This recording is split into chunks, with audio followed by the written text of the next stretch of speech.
Hi, I'm Don Steward, and I was the first president of the Greene County Foundation. It started as a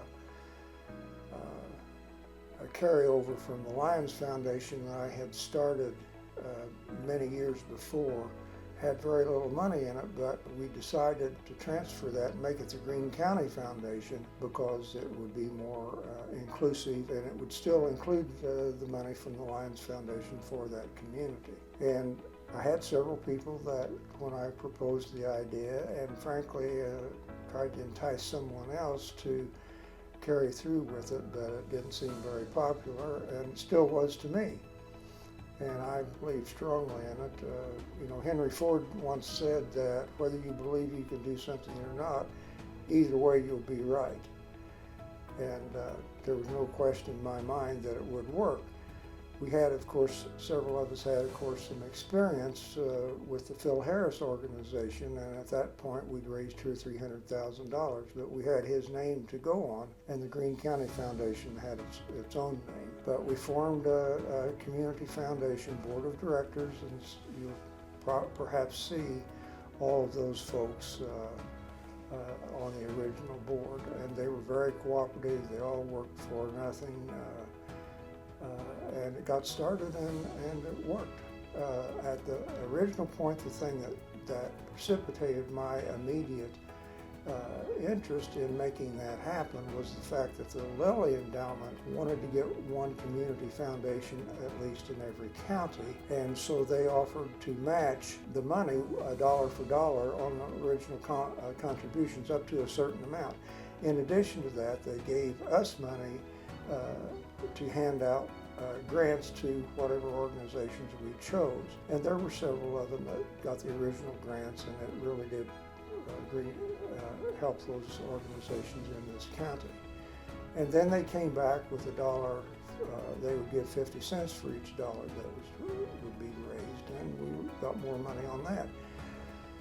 So I think when our first executive director retired, we had, as I recall, $1.5 million, something in that area. And of course, I think we're close to, perhaps 11 million now. And I know this is the 25th anniversary, but that's a lot of money to have in any length of time. And it has opportunities for people to leave money to go to things that they have always liked. So how has the foundation impacted the community?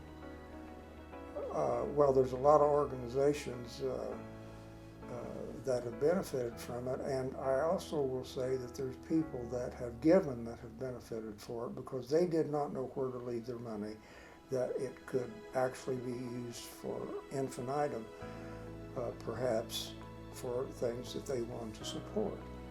And there was a story that we had to settle, and it was involved a fund years ago that was set up in Ohio that the money went for Conestoga wagons to help people that wanted to go west. Well, obviously that is no longer, and they came to a real legal battle over deciding how they could change that because the people that left the money were very specific in its use. But the community as a whole has benefited from it, and I hope that it continues to be that way, and have no doubt that it will be. And for those of you that want to contribute money to this organization, you will always know that it will be handled the way you wanted it. What would you say are some of the most significant accomplishments in the history?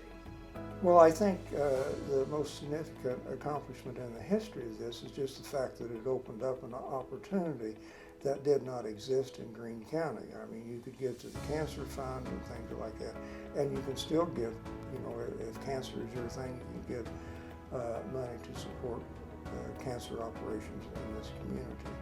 But I think just opening up this something that was never offered before. A lot of it came from the thinking, of course, from the Phil Harris thing as far as getting people involved, because they saw a big organization, an operation that worked in a very small part of the community, that it could be expanded to the whole county. Were there any particular projects or grants that stick out in your mind? Well, initially there was a library at Worthington. There was money given to the Humane Society in Greene County that took care of that was really struggling for money. And I do remember calling them, and they questioned, well, do we have to pay this money back?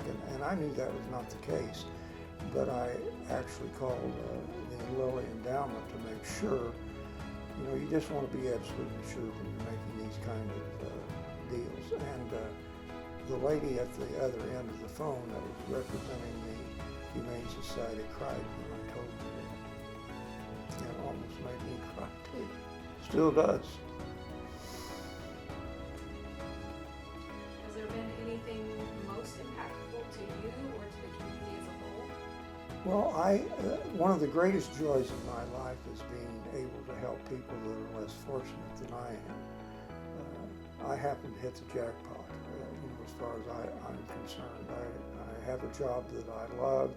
I started in one that I love, and to see other people benefit, perhaps a little bit from my success, is one of the greatest joys of my life. What makes you want to give and volunteer your time to the foundation?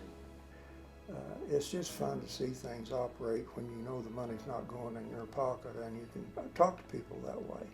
Because if every time you go after someone, and we faced a lot of that today, especially in government, that you never know where the money's going to be. And in this situation, when you go to ask someone for money for this organization, you know that it's going to go for what you want it for, what that person giving it wants it to go for, and the fact that none of it is going to go into your pocket. And that makes it a lot easier to ask for contributions for situations like that. Are there significant people in the history that you would like to share? Well, I'd like to acknowledge particularly Frank and Polly Miller. Polly worked as the first executive director without pay.